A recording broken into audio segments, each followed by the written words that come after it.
Hi, I'm Telemaki. I'm a sound designer and music composer.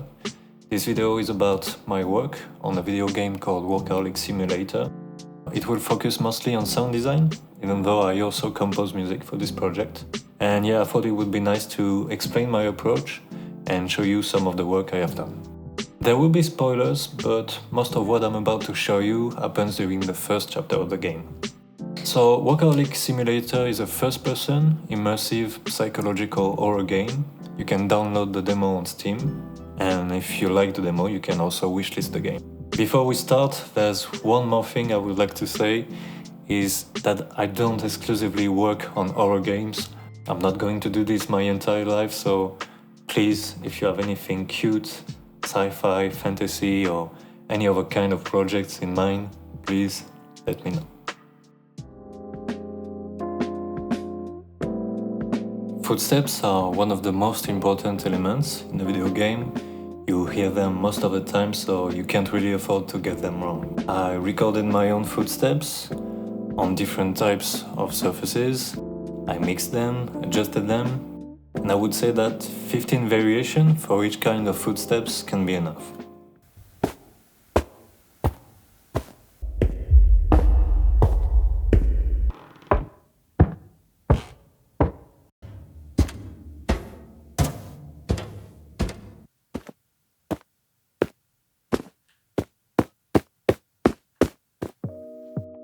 Along with my footsteps recordings, I add additional layers specific to the surface the player is walking on. This adds realism and variety to the sound design. And then we can use voice to add even more variety, ensuring that we never hear the exact same footsteps twice.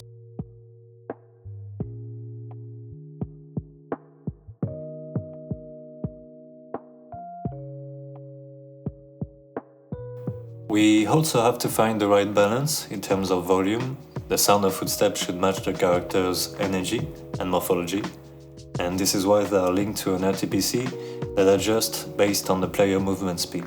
Occasionally I like to make them louder on certain surfaces, because it's a horror game, so sometimes I want the player to feel more vulnerable.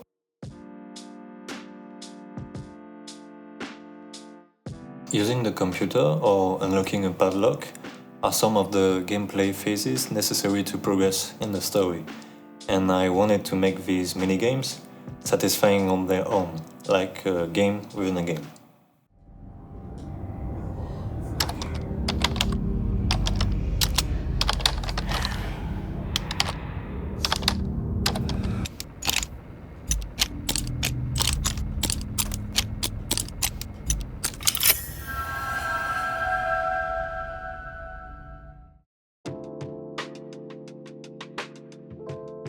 Usually create ambience with two types of sounds in mind. First, a 2D ambience loop, and then sounds that play occasionally around the player. I think this helps keep the sound design unique, non-repetitive, and sometimes even a bit unsettling for the player. And I really think it's about playing with the player's perception, making them question whether a sound was real or just imagined. And yes, I'm trying to reproduce sounds that can be heard in places like empty offices, underground tunnels, or for instance, wooden houses.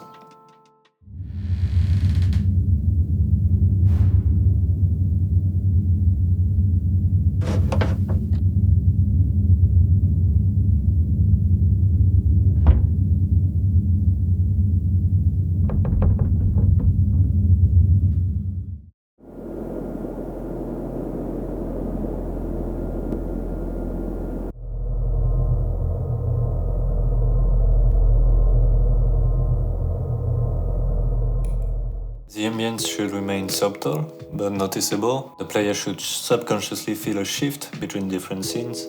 I would say this is very important for the pacing of the story we're trying to tell. This is where reverb becomes incredibly useful.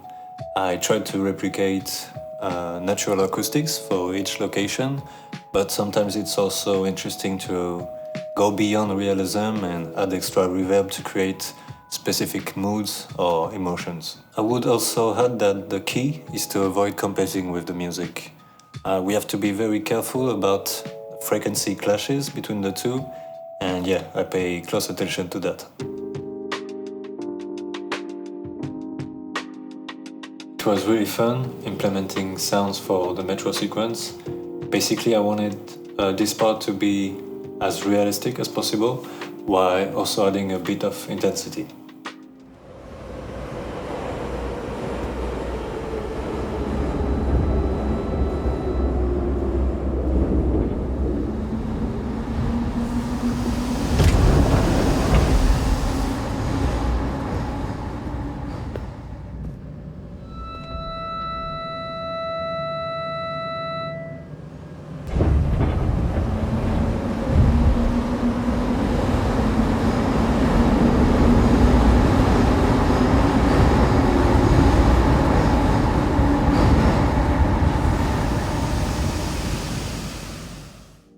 There's this reverb tail that you can hear just before the metro appears.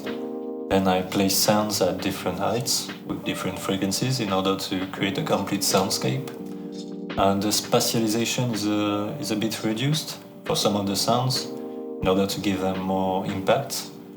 The volume of the doors is set a little bit higher because I wanted them to be a little bit more intimidating somehow. And yes, there's also this occasional rumble that adds to the overall experience. It's really useful to implement my own music in this game. I can easily go back and forth between the two. And right now I would say there are 4 types of music in this game. Music for exploration phases, hiding from the monsters, chase sequences, and music for more narrative moments or special events.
I usually choose one key for a chapter and try to build around it using relative nodes, related keys, and sometimes using dissonance as well. The first chapter is mostly based on orchestral instruments, twink into something a little bit mysterious and not always recognizable, whereas chapter 2 is more different. I would describe it as more chaotic and electronic somehow, but it still maintains a connection to chapter 1. And I mean, you can feel the change, but it still belongs in the same universe, and I really want the music to evolve throughout the game.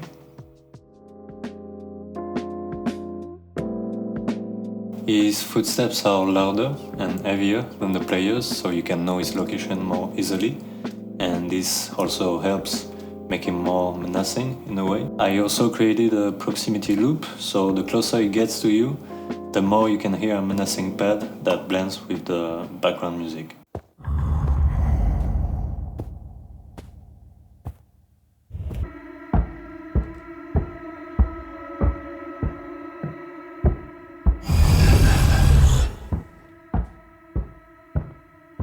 Now, the connection with the player in terms of RTPC is mainly based on sight, so when the player looks at him, he can hear his own breathing intensify, and then the screen also becomes blurry.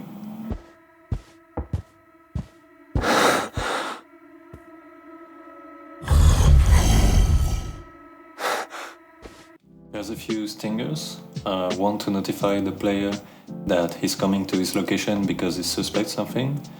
There's another one when he enters chase mode, which is followed by a terrifying shout, and he also shouts during the chase to increase the pressure.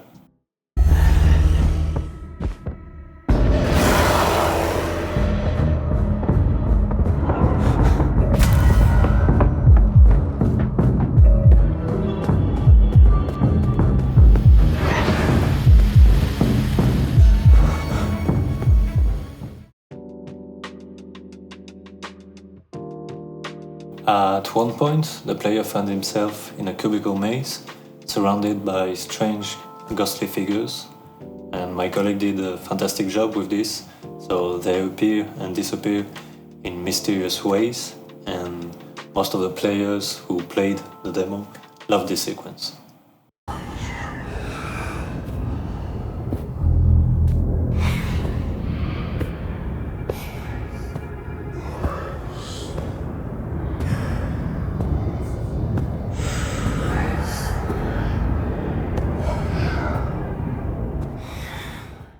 So just like I did with the monster, I recorded my own voice, tweaked it a little bit, then I added a time stretch effect in Wise, so you will never hear the exact same sound twice.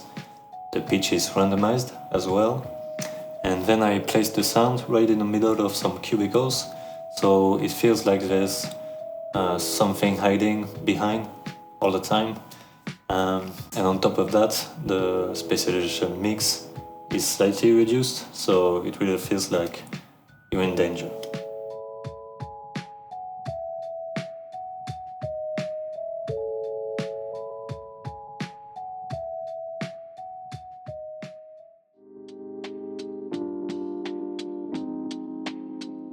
Not so long ago, my colleague had the ability to pick up objects, and I saw this as the perfect opportunity to make the game feel more immersive. So each object has its own sounds. I did 3 sounds for picking it up, 1 for dropping it, and 3 more for impacts. And I tried to differentiate them with their attack and frequency range. And I believe that's what makes the player feedback very clear.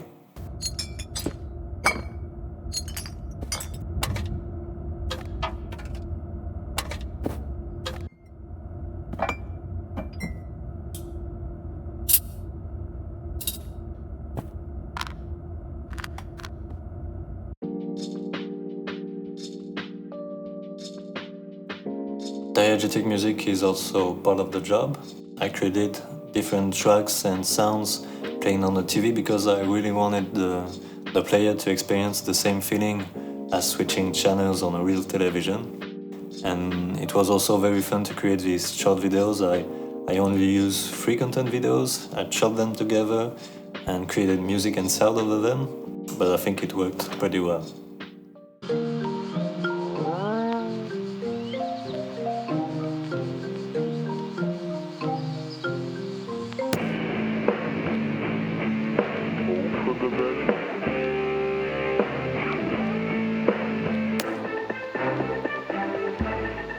Deck, Treppe, Karcha. Wow. N'oubliez pas Bordeaux, être sauveuse. Très base.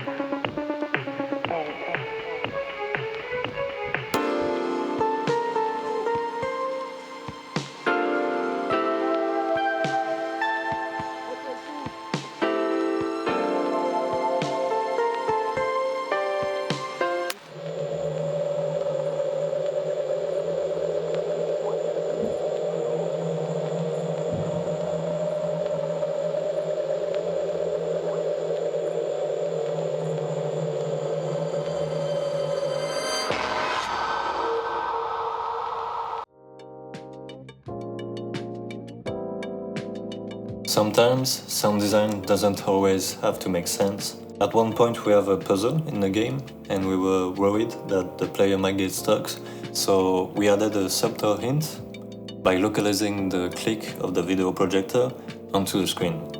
So it doesn't make any sense, but it might help some players.